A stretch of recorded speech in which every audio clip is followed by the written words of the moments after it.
Le triclosan peut altérer l'efficacité d'un traitement antibiotique. Le triclosan est un ingrédient ajouté à de nombreux produits de consommation destinés à réduire ou à prévenir la contamination bactérienne. Des chercheurs s'inquiètent du fait que son omniprésence semble augmenter le nombre de mauvaises bactéries pendant une infection et les rendre moins sensibles à l'action des antibiotiques.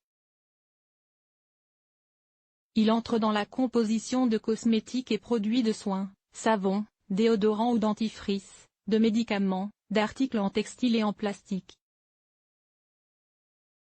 Outre sa possible capacité cancérigène, le triclosan est suspecté d'agir comme un perturbateur endocrinien, soit une substance qui altère les fonctions du système endocrinien et de ce fait induit des effets néfastes à l'organisme. À cela s'ajoute son rôle probable dans la résistance aux antibiotiques et une nouvelle étude vient confirmer ce risque. Menée par des chercheurs de l'université Washington à St. Louis, celle-ci révèle que ce produit chimique censé tuer les bactéries les rend en réalité plus fortes et plus résistantes à un traitement antibiotique. Plus précisément, l'exposition chronique au triclosan pourrait rendre certaines mauvaises bactéries capables de tolérer des concentrations normalement mortelles d'antibiotiques, notamment ceux utilisés pour traiter les infections des voies urinaires. Afin de tuer efficacement les cellules bactériennes, le triclosan est ajouté à des concentrations élevées dans les produits. Explique le Pr Petra Levin, qui a participé à l'étude.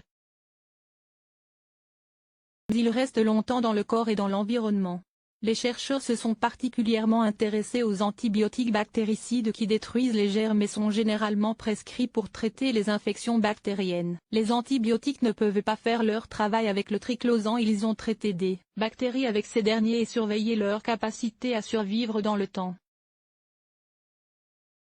Dans un groupe, les bactéries ont été exposées au triclosan avant l'administration de l'antibiotique et dans l'autre groupe, aucune intervention n'a eu lieu. Le triclosan a considérablement augmenté le nombre de bactéries survivantes. Normalement, une cellule sur 1 million survit aux antibiotiques, et un système immunitaire en bon état peut la contrôler. Mais le triclosan a modifié ce nombre de cellules.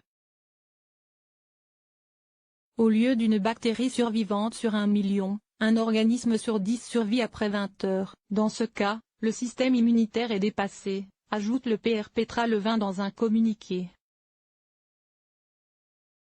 Sans compter que la propriété protectrice du triclosan ne s'est pas limitée à une seule famille d'antibiotiques, plusieurs antibiotiques considérés comme uniques dans leur manière de tuer les bactéries étaient moins efficaces pour tuer celles exposées au triclosan, à l'instar de la ciprofloxacine, un antibiotique de la famille des fluoroquinolones. Or, les infections urinaires surviennent lorsque des bactéries, principalement de type E.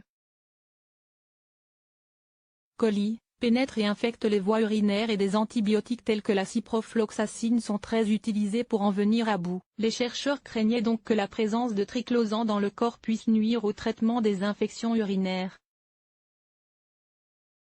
Nous avons trouvé 100 fois plus de bactéries pour répondre à cette question. Ils ont testé chez la souris l'impact de la présence de triclosan dans leur organisme lors du traitement d'une infection urinaire. Toutes les souris malades ont reçu de la ciprofloxacine mais seules certaines d'entre elles ont bu de l'eau enrichie en triclosan. Après le traitement antibiotique, les souris exposées aux produits chimiques avaient toujours un grand nombre de bactéries dans leur urine et dans leur vessie. La différence de charge bactérienne entre les souris qui ont bu de l'eau enrichie en triclosan et celles qui n'ont pas consommé était frappante. Nous avons trouvé 100 fois plus de bactéries dans l'urine des souris du premier groupe, ajoutent les chercheurs. Pour l'équipe scientifique, cette étude doit servir d'avertissement et aider à repenser l'importance des antibactériens dans les produits de consommation. Mais d'autres études cliniques sont nécessaires pour prouver définitivement que le triclosan interfère avec les traitements antibiotiques chez l'homme. Ces conclusions interviennent plus de 2 ans après l'appel officiel d'une centaine de scientifiques issus de 29 pays, pour que les fabricants suppriment totalement le triclosan de leurs produits et trouvent des substituts sans risque.